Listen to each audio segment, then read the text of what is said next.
Cricket ഇല്ലായിരുന്നെങ്കിൽ എന്തായിരുന്നു? അത് എൻ്റെ അച്ഛനമ്മയുടെ അടുത്ത് ചോദിക്കാൻ പറ്റിയ ഒരു ചോദ്യമാണ്. അപ്പോൾ എനിക്ക് അറിഞ്ഞൂടാ. അപ്പോൾ ഡൽഹിയിൽ എവിടെയെങ്കിലും ഇപ്പോൾ എന്തെങ്കിലും ഒരു ജോബ് ചെയ്ത് എവിടെയെങ്കിലും ഇരിക്കുമായിരുന്നു. നമ്മൾ ചെറുപ്പം ഡൽഹിയിലായിരുന്നു.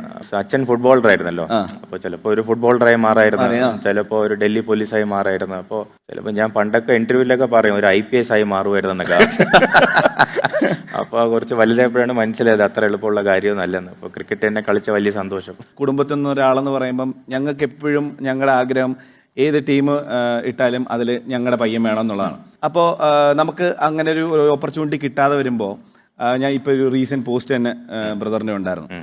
അപ്പം ആ ഒരു പോസ്റ്റിൻ്റെയൊക്കെ പുറകിൽ ഒരു സങ്കടമാണോ അതോ ദേഷ്യമാണോ അങ്ങനെ ഓപ്പർച്യൂണിറ്റി നമുക്ക് അങ്ങനെ ലഭിക്കാതെ വരുമ്പോൾ?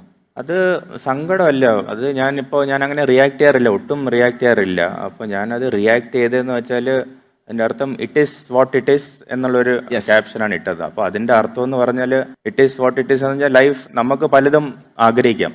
നമുക്ക് ഇന്ന് ഇവിടെ ഇരിക്കുമ്പോൾ എനിക്ക് നാളെ അത് ചെയ്യണമെന്ന് ആഗ്രഹിക്കാം, അല്ലെങ്കിൽ നാളെ അതായി മാറണമെന്ന് ആലോചിക്കാം. പക്ഷേ ലൈഫ് നമ്മുടെ പ്ലാൻ അനുസരിച്ച് പോകണമെന്നില്ല. Sometimes we have to just accept it is what it is. നമുക്ക് ഇനി മുന്നോട്ട് പോവാം, ഇനി പോസിറ്റീവായിട്ട് അതിനെ കണ്ട് മുന്നോട്ട് പോകാം. ഞാൻ ആ രീതിയിൽ അതിൽ സങ്കടവും ദേഷ്യവും അല്ല അതിന്റെ ബാക്കിൽ.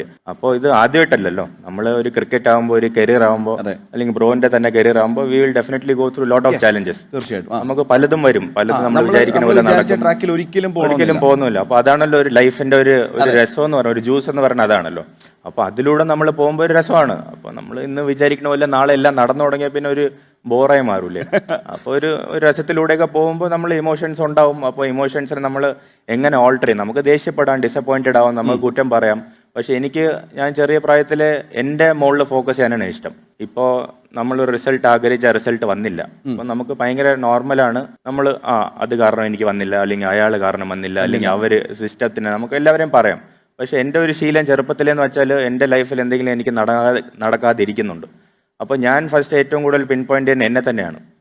ഞാൻ എന്ത് കുറവ് ചെയ്തിട്ടാണ് എനിക്കത് കിട്ടാതെ പോയത്? ഞാൻ ഒരു 100 അടിക്കുന്നുണ്ടെങ്കിൽ എന്തുകൊണ്ട് ഞാൻ 200 അടിക്കുന്നില്ല?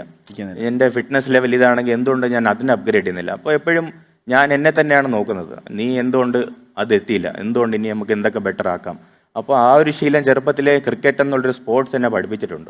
അപ്പോൾ അത് നമ്മൾ ലൈഫിൽ എന്തൊരു നെഗറ്റീവ് സംഭവം ഉണ്ടായാലും നമ്മൾ അതിനെ പോസിറ്റീവായിട്ട് കണ്ട് നമ്മളെ തന്നെ വർക്ക് ചെയ്തുകൊണ്ടിരിക്കുമ്പോൾ നമ്മുടെ കൺട്രോൾ എല്ലാം നമ്മുടെ കയ്യിലാണല്ലോ. അപ്പോൾ എനിക്കെപ്പോഴും ആ ഒരു ശീലമാണ് നല്ലത്. അപ്പോൾ അത് ഒരിക്കലും സങ്കടമോ ദേഷ്യമോ നല്ല ഉദ്ദേശിച്ചത്. അപ്പോൾ അതിൻ്റെ കൂടെ ഞാൻ താഴെ ഇതും കൂടെ ബ്രാക്കറ്റിൽ ഇട്ടാൽ കൊള്ളായിരുന്നു. ഞാൻ it is what it is എന്ന് പറഞ്ഞ് പോസ്റ്റ് ചെയ്ത്. അപ്പോൾ അത് അങ്ങനെ ഒരിക്കലും നെഗറ്റീവായിട്ടല്ല ഞാൻ ഉദ്ദേശിച്ചത്.